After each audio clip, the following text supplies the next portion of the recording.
So very good morning to class 12 student of St. Paul High School. So in this video, we will be discussing chapter number 4 from business studies, and that is planning. Okay. So what is planning? What is planning? Planning.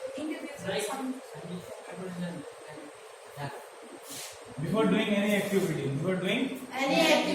we must plan about it. Yes. So there must be a thought process. In that thought process, you will decide to do something, and that deciding to do something will be known as Planning. ये तो basically general sense में बोल रहे हैं. Particular definition क्या है इसका?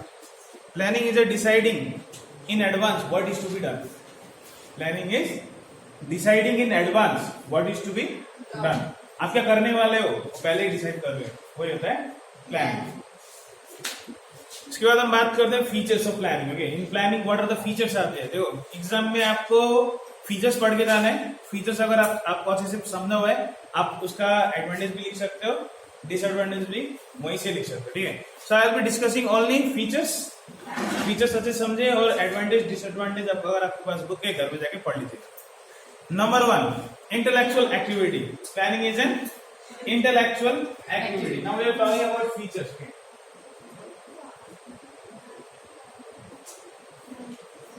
Number 1,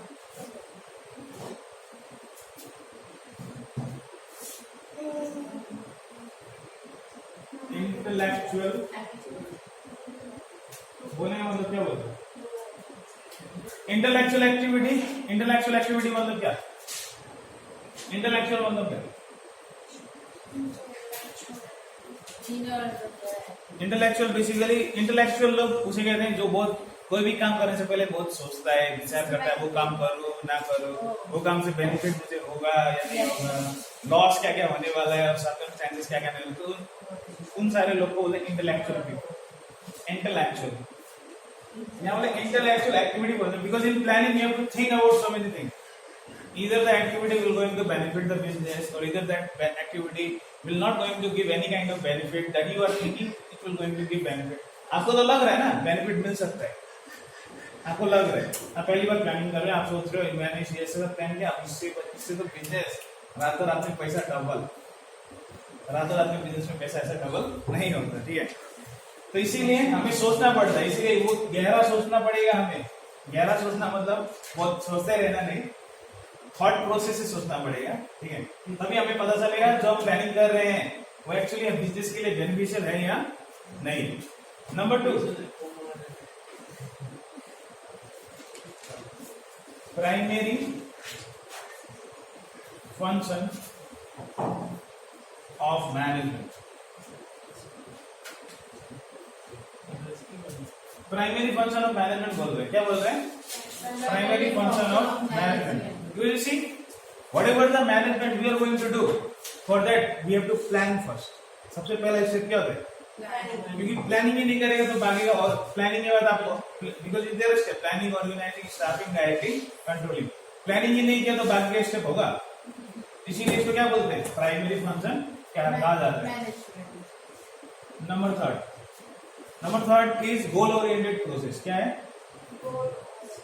गोल oriented process. इसे गोल ओरिएंटेड क्यों कहते हैं? Because we are planning to achieve something. इस बार मैं टॉप करूंगी क्लास में, करूंगा. That is a thought process there. Yes, I have a clear goal that I will going to achieve that. This time I will going to score this much marks. तो क्या एक गोल है कि नहीं? तो वो गोल आप कब होता है? जब आप प्लानिंग करते हो. तो प्लानिंग क्या है? गोल ओरिएंटेड प्रोसेस होता है. आप प्लानिंग किस लिए कर रहे हो? ताकि आपको कुछ अचीव करना है, इसीलिए इसको बोलते हैं गोल oriented process. Number 4, forward looking process. बहुत ही अच्छा बात है.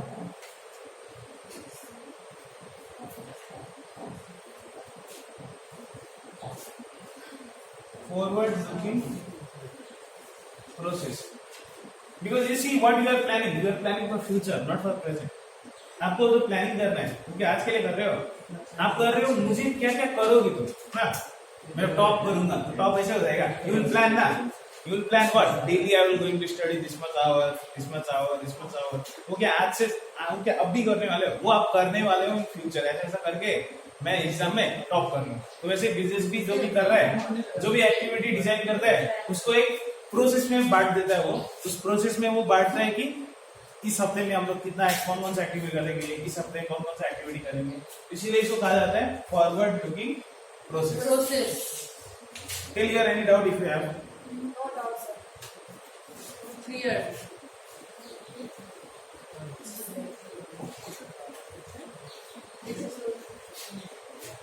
After that, number 4 point we have in number 5th. 6th. Flexible process. कौन सा प्रोसेस है? Flexible process.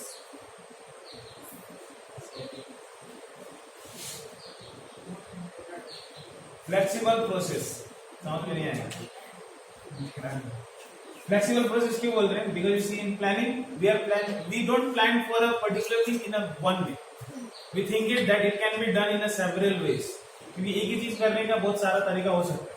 अब उनमें से कौन सा बेहतर है, किससे बिजनेस को फायदा होगा, किसमें बिजनेस का दो पैसा बचेगा, वो आपको चूज करना है।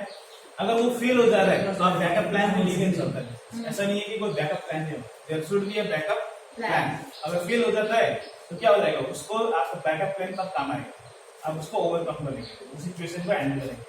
तो इसलिए प्लानिंग को बोलते हैं flexible process. After that common to all,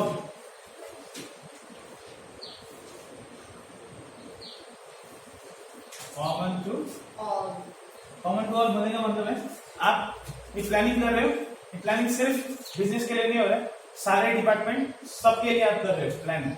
और जितना भी एक्टिविटी रिलेटेड है बिजनेस में, सबके लिए आपको करना पड़ेगा प्लानिंग। बिना प्लानिंग कोई भी एक्टिविटी आप बिजनेस में परफॉर्म अच्छी तरीके से कर ही नहीं पाओगे। अगर आपको एक्टिविटी करना है वो नाम के लिए तो हो जाएगा, पर वो अच्छी तरीके से नहीं हो पाएगा। कब तक? जब तक आप प्लानिंग नहीं करोगे तब तक। जब आप प्लानिंग करोगे तो सब कुछ आपको जैसा करना है, कैसा करना है, सब कुछ आप क्लेरिफाई करोगे। इसलिए बोल रहे common to all. Moving on next, foundation of successful action. क्या बोल रहे हैं? Foundation of successful action. आप लोग बहुत अच्छा मतलब क्या फाउंडेशन भी अच्छा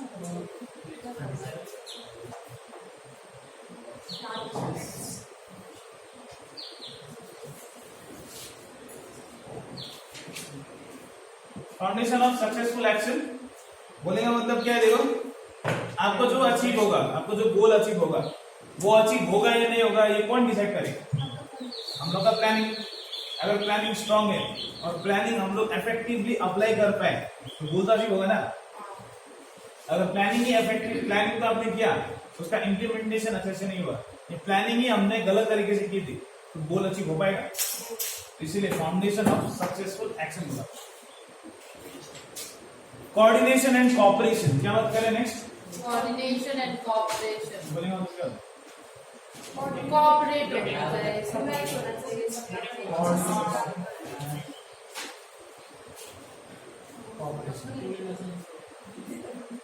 कोऑर्डिनेशन का मतलब होता है क्या? बोलो। समझना चाहिए ना, दोनों पार्टनर्स लोग का employ.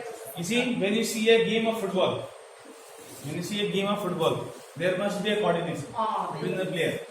If there is no coordination, they cannot go and score the goal. If there is no coordination between the player, they will not able to score the goal, because it does not require one person; it requires more person. They have to synchronize their gameplay, and then they have to take the ball towards the goal post. Then also there is a possibility that the goal can happen or not. देखो, इतना coordination होने के बाद भी surety नहीं है होगा कि नहीं। बिजनेस इतना कॉम्प्लेक्स होता है, बिजनेस इतना अनसर्टेनिटी। अगर उसमें आपका कोऑर्डिनेशन नहीं होगा तो बिजनेस अपना एक्टिविटी कर पाएगा अच्छे से। Workers, whatever the workers are there, if they are not coordinated, if they are not related, if they are not understanding each other, then they cannot work in a better way. इसलिए coordination का होना जरूरी है। उसके बाद बोल रहे हैं कोऑपरेशन। क्या बात है? Cooperation. To cooperate with each other. Cooperate मतलब मिलजुल के यूनिटी बोल सकते हैं, मिलकर नहीं बोल काम सकते करना। हैं। कॉपरेशन का बेसिकली मतलब होता है मिलजुल कर, ठीक है, हेल्प करना एक दूसरे की, ताकि क्या हो, जो काम आपसे हो रहा है, जो काम किसी से नहीं हो रहा है, अगर उसके किसी प्रॉब्लम हो रहा है तो आप उसको हेल्प करो थोड़ा। अगर आप उसको हेल्प कर रहे हो तो क्या खाली उसका हेल्प हो रहा है, बिजनेस का हेल्प हो रहा है, कैसे, क्योंकि वो काम कर रहा है ना, अगर उस काम में अगर वो काम अच्छे से नहीं कर पाएगा तो बिजनेस अल्टीमेटली लॉस किसका होगा। अगर वो काम में अगर आप हेल्प कर पाओ उसको तो आपको हेल्प करना चाहिए। तो बिजनेस में क्या होना चाहिए, कोऑर्डिनेशन भी होना चाहिए, कॉपरेशन भी होना चाहिए, हमें साथ में मिलकर भी काम करना है और एक दूसरे का हेल्प भी करना है, तभी हम लोग क्या कर पाएंगे, ऑर्गेनाइजेशनल ऑब्जेक्टिव अचीव कर पाएंगे। क्या कर पाएंगे, Organization objective achieve करना। So this was all about the features. आप लोग देख लीजिएगा इंपॉर्टेंस। अब हम बात करने वाले हैं टाइप्स ऑफ प्लान के बारे में। How many types of plans are there?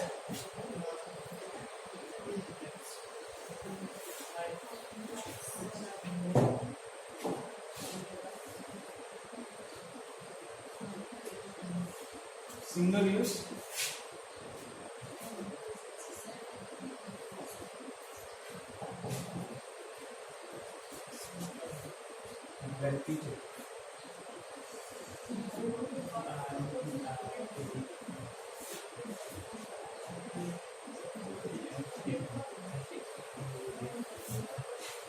There are two kinds of plan in the business. Business में दो किस्म के प्लान होते हैं, एक तो होता है सिंगल यूज, दूसरा होता है रेपिटेटिव, मतलब बार बार करना, ठीक है। तो सिंगल यूज कौन कौन सा है,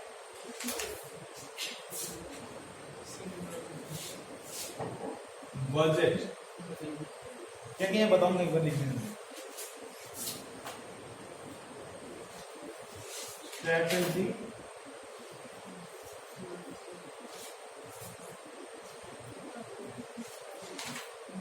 objectives,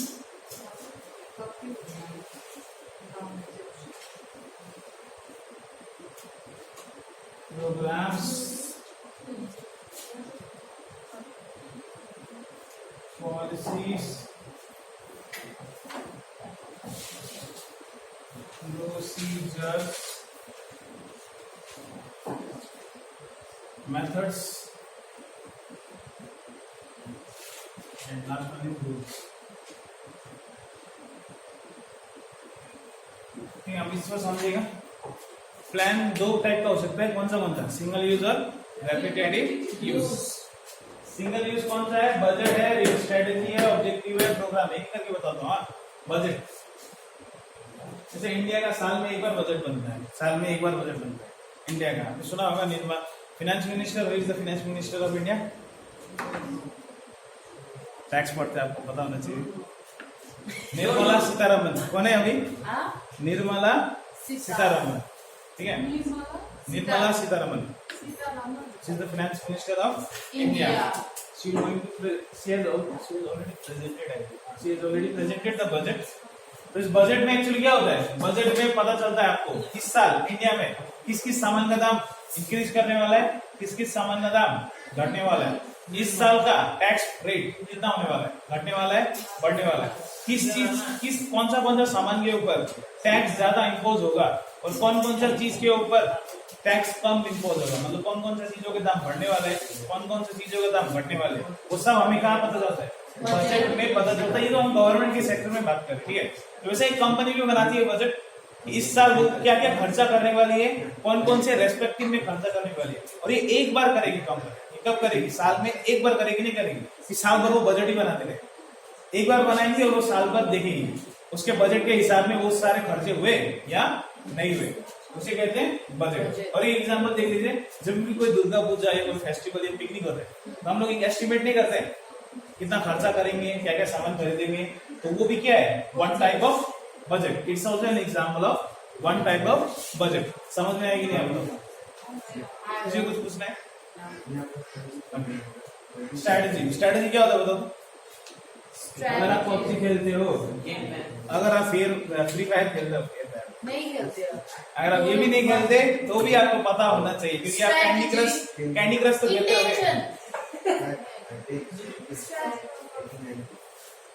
अगर तो पबजी खेला उसको तो पता होना चाहिए स्ट्रैटेजी क्या है। अगर ये नहीं पता तो नहीं serious, because there is a game plan कहाँ उतरना है हम लोग को, because when you start PUBG you already decide as a squad where you are going to land. It's a और अगर किसी को स्नैपर मिलेगा तो मुझे दे देना. This is a first request. मेडिकेट प्लीज रखना, 9 बजे से जल्दी आ जाना और ज्यादा दूर दूर मत जाना, पास पास पे रहना, क्लोज लास्ट तक खेलेंगे. ठीक है, एक स्ट्रेटेजी वो आगे नहीं, प्लान वो स्ट्रेटेजी उस गेम के लिए है, उस गेम वो 1 आवर का game 1 hour. So for that 1 hour they plan like this. Within this hour we're going to divide our strategy. कोई एम्यूनेशन ज्यादा लेगा, कोई मेडिकेट ज्यादा लेगा, खेलेंगे कैसे, ज्यादा दूर दूर नहीं रहेंगे, पास पास में रहेंगे. अगर कोई एनिमी अटैक कर देता है तो हम लोग काउंटर अटैक कर सके. तो ये क्या है, स्ट्रेटेजी हम बनाते हैं to overcome the situation. Strategy हम कब बनाते हैं? to overcome the situation. Basically ये मिलिट्री वर्ड है. कौन सा वर्ड है? Military This war. word has come from the military actually, because in military we have to understand the opponent. What are the weakness the opponent have and what are the strength the opponent have. Because if you attack, if you play on the strength, अगर उसका strength में हम लोग खेलेंगे तो हम लोग जीत पाएंगे. नहीं. But when we attack on the weakness, we can what? We can win. ये तो है. तो इसके लिए आपको क्या पता पड़ेगा? उसका वीक पॉइंट पता रहना पड़ेगा और उसका वो स्ट्रॉन्ग पॉइंट आपको पता रहना पड़ेगा. तभी आप क्या बना सकते हो, स्ट्रेटेजी बना सकते हो और वो चीज को क्या कर सकते हो, ओवरकम कर सकते हो. तो स्ट्रेटेजी इसीलिए कोई एक पर्टिकुलर ऐसा हो सकता है, कभी कभी बिजनेस में कोई डिफिकल्ट सर्कमस्टेंसेस आ सकते हैं. डिफिकल्ट सर्कमस्टेंसेस फॉर एग्जांपल, अभी कोई सामान का दाम बढ़ गया फॉर एग्जांपल, ठीक है, तेल का दाम बहुत अभी जितना उससे ट्रिपल हो गया, तो एक डिफिकल्ट सिचुएशन आगे कि नहीं आएगी. अब इसको ओवरकम करना पड़ेगा कि नहीं करना पड़ेगा. अब नाउ बिजनेस विल डिसाइड सामान का दाम बढ़ाना पड़ेगा या क्वांटिटी घटाना पड़ेगा. There is a big decision. तो इसको ओवरकम करेंगे कि नहीं करना पड़ेगा, इसीलिए वो बिजनेस क्या बनाएगा, स्ट्रेटेजी.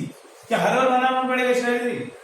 जब तक कोई डिफिकल्ट सर्कमस्टेंसेस ऐसा बिजनेस के सामने नहीं आ जाता, इसे वो नॉर्मल डीलिंग में नहीं कर पाएगा. तो उसे क्या करना पड़ेगा, अपना एक स्ट्रेटेजी बनाना पड़ेगा ताकि वो इसको डील कर पाए. तो इसलिए बोलते हैं स्ट्रेटेजी. समझ में आया कि नहीं आया बताओ? ऑब्जेक्टिव्स क्या होता है?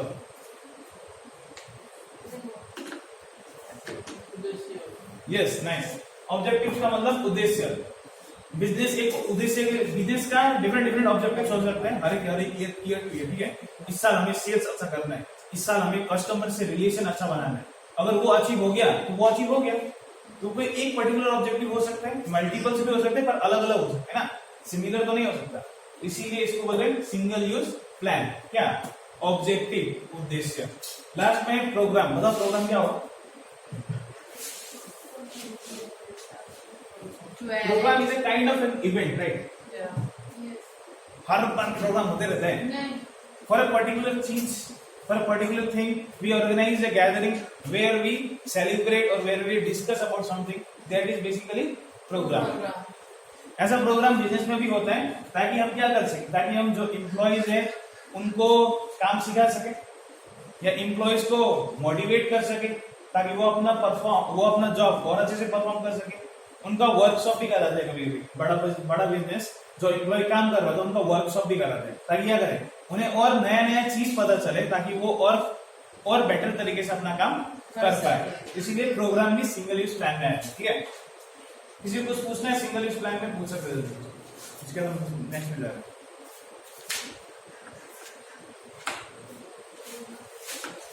Anyone would like to ask me anything? नहीं पूछना है? मूव कर next. Repetitive use plan. Repetitive use plan मतलब वो जो खत्म नहीं हो रहा है, हम लोग को बार बार करते रहना है. ठीक है, सबसे पहला है पॉलिसी. सबसे पहला है पॉलिसीज. पॉलिसीज मतलब rules, guidelines. Basically whatever the guidelines, whatever the rules the business is making, the other subordinates or the managing staff or the office staff has to follow it without any doubt or without any question. तो ये होता है policy. नियम कानून जो business बना रहे हैं ताकि क्या हो, जो फंक्शनिंग है बिजनेस का स्मूथली हो पाए, तो इसलिए बनाती है business policies.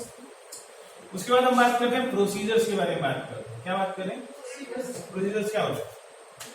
Step by step.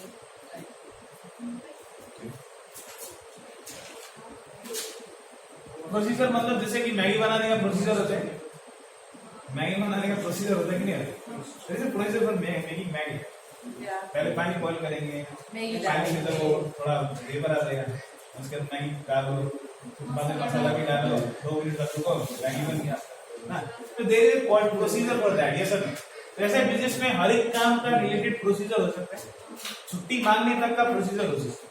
पहले आपको इसका साइन लेना पड़ेगा, उसके बाद इसका साइन लेना पड़ेगा, तब आपको जाके छुट्टी मिलेगा। So there is basically the procedure, the activity that we are going to perform, the activity should be done in which steps और how many steps we can design that also. जितना step में हम design करेंगे उतना ही step में वो होना पड़ेगा कि नहीं होना पड़ेगा, इसीलिए बोल रहे हैं प्रोसीजर्स। उसके बाद बोल रहे हैं मेथड्स। बताओ कोई काम किस तरीके से करना है। जैसे भी कोई भी काम करते हैं एक ही मेथड से होगा ऐसा जरूरी नहीं, there can be several methods but the business has to select the best method. और वो बेस्ट मेथड कोई बाकी एम्प्लॉय सबऑर्डिनेट जो भी है उनको वही मेथड से काम करना पड़ेगा और बार बार करना पड़ेगा, इसलिए आ रहा है ये रेपिटेटिव यूज में आ रहा है। लास्ट में रूल्स बताओ, रूल्स क्या है? Rules of अनुशासन। डिसिप्लिन क्या है? रूल्स फॉलो करना। नियम। Yes, thank you sir. नियम क्या बोलेंगे? नियम मतलब क्या है ना, नियम का बेसिकली मीनिंग है ऐसा चीज जो आप सच्ची श्रद्धा डेडिकेशन के साथ वो चीज करो जैसे आपको बताया गया है वैसे, तो रूल हो जाता है। हाँ, उसमें उससे क्वेश्चनिंग का बात नहीं है, because when you devote yourself, because when you devote to God ना, यू विल नॉट आस्क और you will not have so many questions. आपने आपको जो भगवान दिया उसको एक्सेप्ट करो, वैसे इंसान होता नहीं है, पर ऐसा होता नहीं है। तो rules are basically the things that the business has been instructed, basically specific statement बोलते हैं। क्या बोलते हैं? Specific statement used for guiding what may or may not be done. क्या बोलना है? Specific statement used for guiding what may or may not be done। आप क्या कर सकते हो और आप क्या नहीं कर सकते, ये हो जाता है बेसिकली रूल्स। जैसे कि for example when you are driving a car you must have driving licence. अगर आपके पास ड्राइविंग लाइसेंस नहीं है मतलब क्या, you are breaking the law, you are breaking the rules, breaking the law, breaking the rules। or whenever you are driving a scooty, if you are not wearing helmet and if you are not carrying any driving license, then also what you are doing, you are breaking the rules, breaking the law। whenever you are traveling, red signal है आपने stop नहीं किया, मस्त पार हो गए, you are also breaking the rules, traffic rules। वो नियम है ना, आपको रुकना है वो रेड लाइट पे, ग्रीन लाइट है तब पास हो, तो ऐसे ही होते हैं रूल्स। ठीक है, अब तक आपको शायद समझ में आया होगा। उसके बाद अब बात करने वाले हैं बहुत ही इंपॉर्टेंट चीज के बारे में, स्टेप्स। स्टेप्स आपको याद होना ही पड़ेगा, आपको फीचर्स याद हो या ना हो, एडवांटेज याद हो या ना हो, स्टेप्स याद होना ही पड़ेगा, compulsory. I will ask you daily, okay? आज लिखा रहा हूं, आज से पूछना शुरू। Steps of planning.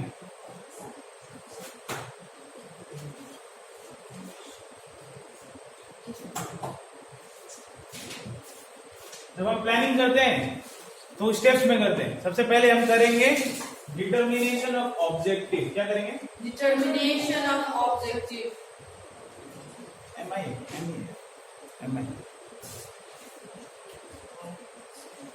Determination of objectives, planning, establishing planning process.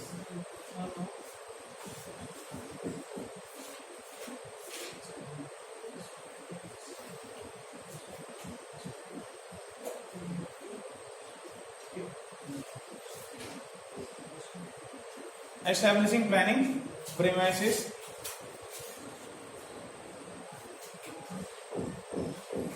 development of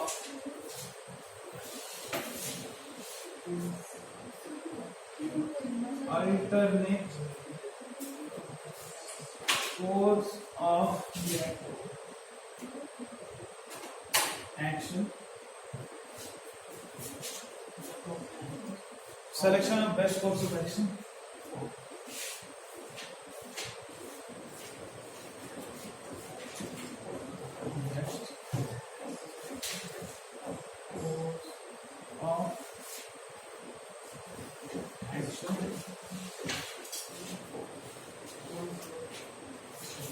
Established of derivative plan.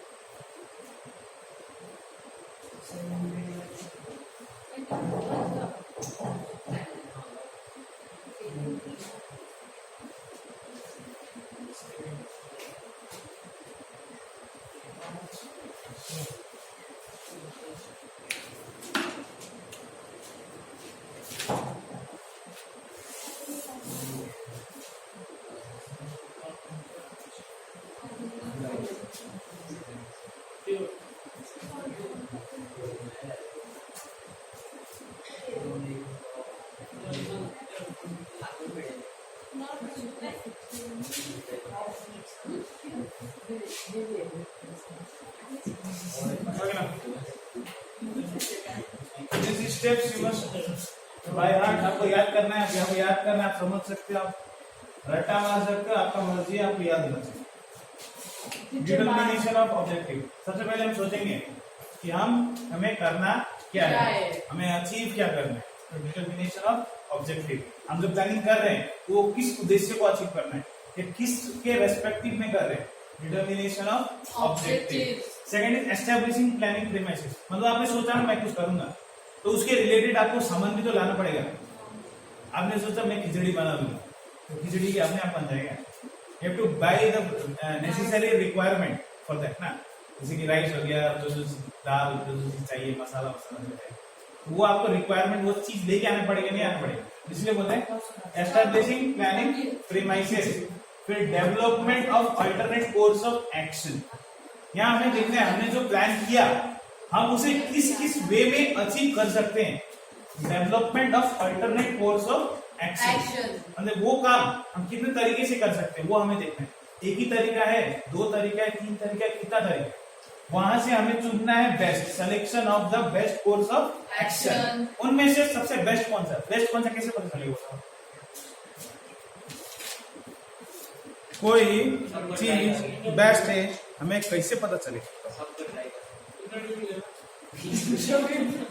You have made different plans ना, different ways of doing the same thing, आपको कैसे पता चलेगा कौन सा वे अच्छा होगा।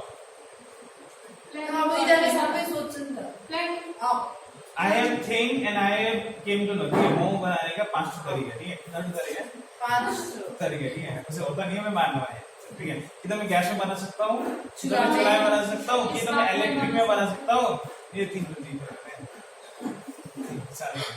या तो मैं चूल्हा में बनाऊंगा, या तो मैं गैस में बनाऊंगा, या तो मैं इलेक्ट्रिक में बनाऊंगा, ठीक। तो सब 3 का क्या खाली एडवांटेज है, there are also disadvantage, because if I make momo in chulha there will be lot of smoke, first of the thing, और टाइम भी लगेगा, और वो खाना को लेके वो लेबर चार्ज बढ़ जाएगा, लेबर कॉस्ट बढ़ जाएगा, नाइस, लेबर कॉस्ट बढ़ जाएगा, सीधा सीधा बात है। नेक्स्ट में अगर मैं स्टोव में चलाऊंगा तो स्टोव ज्यादा खर्चा होने वाली है बात, पर उतना, but it is better. Stove बोलने वो मैं स्टोव नहीं, एक्चुअली गैस बोल रहा हूँ। और लास्ट वाला इलेक्ट्रिक, इलेक्ट्रिक में और स्पीड होगा और उसमें बिल ज्यादा है, तो उसमें अब मुझे देखना पड़ेगा ना मुझे सूटेबल कौन सा होगा, मुझे सूटेबल कौन सा होगा कैसे पता चलेगा, जिसमें पैसा कम खर्चा होगा और जल्दी भी होगा, मैं इसलिए गैस बना रहा। तो यहाँ भी वही देखना है हमें, development of alternate course of action में हमें देखना है कि कितने कितने वेज है करने का, और इधर में selection of best course of action हमें तब पता चलेगा जब हम कंपेयर करेंगे किसमें कितना खर्चा हो रहा है, उनमें से हम वो चूज करेंगे जिसमें खर्चा भी हो और बेस्ट भी हो, अच्छे से भी कर पाए, उसी को बोलते हैं selection of best course of action. Preparation of derivative plan, ये भी हो सकता है कि प्लान भी लेके चलना है हमें, ऐसा नहीं है कि जो प्लान किया वही होगा वैसा ही होगा, ऐसा जरूरी है, तो इसीलिए हमें प्रिपेयर रहना है। अगर बाई चांस कोई भी डिफिकल्टी आता है, हमारा प्लान कहीं कोई भी टाइम में अनसक्सेसफुल होता है, तो हम उसे बैकअप कैसे कर पाए। Planning, preparation of derivative plan. Last one is follow up and review. क्या ये फॉलो अप एंड रिव्यू। अब तक हम लोग सिर्फ बात कर रहे हैं, प्लानिंग कर रहे हैं मोटा मोटा, अब यहाँ पर हम लोग इम्प्लीमेंटेशन कर रहे हैं, फॉलो अप कर रहे हैं। फॉलो अप मतलब काम करना शुरू कर रहे हैं, और रिव्यू कर रहे हैं। रिव्यू मतलब क्या, चेकिंग। मैंने हमने तो प्लान किया बिल्डिंग बन जाएगा 2 महीना में, 1 महीने में तक कुछ काम ही नहीं, कहाँ से वो भी देखना हमारा जरूरी है। Follow up and review. After that we are talking about limitation. Number 1 problem of accuracy. Limitation में नंबर 1 क्या है, Problem of accuracy. प्लानिंग तो हम कर लेते हैं, हम इतने इतने महीने में ये कर लेंगे, पर एग्जैक्टली वही होता है ऐसा जरूरी नहीं है। Number 2, time consuming and expensive process. ये बहुत ही ज्यादा क्या है, टाइम एक्सपेंसिव है, टाइम खर्चा होगा नहीं होगा। When you have to do planning it will take lot of time. हम यहाँ पर बोलो चलो पिकनिक जाएंगे तो इसमें आप 1-2 घंटा लग सकते हैं, यहाँ जाएंगे ऐसा घूमेंगे, बस में जाएंगे, इसमें जाएंगे, so it is very time consuming also. After that rigidity and inflexibility in administration. Planning करने से एक ऑर्गेनाइजेशन में आ जाता है रिजिडिटी आ जाता है, क्योंकि हमने प्लान कर लिया, वो काम वैसे ही होना चाहिए जैसे हमने प्लान किया, तो उसमें कुछ फ्लेक्सिबिलिटी बोल के कुछ रह नहीं जाता उसका। हम बोले फ्लेक्सिबल, पर फ्लेक्सिबल एक्चुअली रह नहीं जाता, क्योंकि हम लोग ने जो प्लान किया वो तो उसी तरीके से होना चाहिए ना। इसलिए क्या बोल रहे हैं, rigidity and inflexibility in administration. Out of that false sense of security. Planning तो हम कर लेते हैं, 1 महीने में इतना करेंगे, ये 2 महीने में इतना हो जाएगा, तीसरा महीना में इतना होगा, पर हमें यही नहीं पता होता है कि कल क्या होने वाला है। तो there is what, false sense of security. हमें फॉल्स सेंस ऑफ सिक्योरिटी रहता है, आश्वासन रहता है कि 2 महीने में वो काम होता है, पर ऐसा होगा या नहीं होगा वो तो डिपेंड करेगा आप एक्चुअली हर दिन कितना काम कर रहे हैं।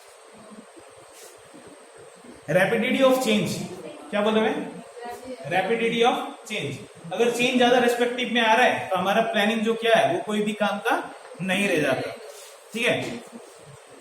And after that we have essential of good plan. अगर एक गुड प्लान बनता है तो उस गुड प्लान का क्या क्या चीज रहने वाला है। Number 1, clearly defined objective. जो भी ऑब्जेक्टिव है वो क्या होना चाहिए, क्लियरली डिफाइंड, अंडरस्टैंडेबल होना चाहिए, ठीक है, ताकि सबको समझ में आए। Number 1, high degree of flexibility. इसमें क्या होना चाहिए, हाई डिग्री ऑफ फ्लेक्सिबिलिटी, मतलब उसमें अगर कोई चेंजेस लाना है हम वो चेंजेस ला पाए। यूनिटी ऑफ ऑपरेशन होना चाहिए, मतलब प्लानिंग में हमें ऐसे इस तरीके से प्लान करना है ताकि सब जितना भी यूनिट्स है मेरे बिजनेस में, अलग अलग डिफरेंट डिपार्टमेंट, सब एक साथ मिलके अपना कंट्रीब्यूशन दे पाए। उसके बाद लास्ट में है pragmatic. Second plan should be pragmatic, it should be provide a proper analysis and classification of action, it should be rational, approval and comprehensive। हमें एक सेकंड प्लान भी लेके चलना पड़ता है ताकि क्या हो, अगर वो फेल हो जाए तो हम उसको ओवरकम कर पाए। उसके बाद simplicity, plan should be simple, it should not be very much complicated. जितना सिंपल रहेगा उतना ज्यादा इम्प्लीमेंटेशन में इजी रहने वाला है, जितना कॉम्प्लेक्स होगा उतना ज्यादा डिफिकल्टी आपको होगा। बैलेंस प्लान होना चाहिए। कौन सा प्लान होना चाहिए, बैलेंस प्लान, मतलब कैसा प्लान जो आपको भी समझ में आए, पैसा भी कम खर्चा हो और सबको अंडरस्टैंडेबल हो जाए और उनको भी अच्छे से समझ पाए और अपना अपना बेस्ट दे पाए। After that last point, planning premises. अब लोग जो इन्वायरमेंट बना रहे हैं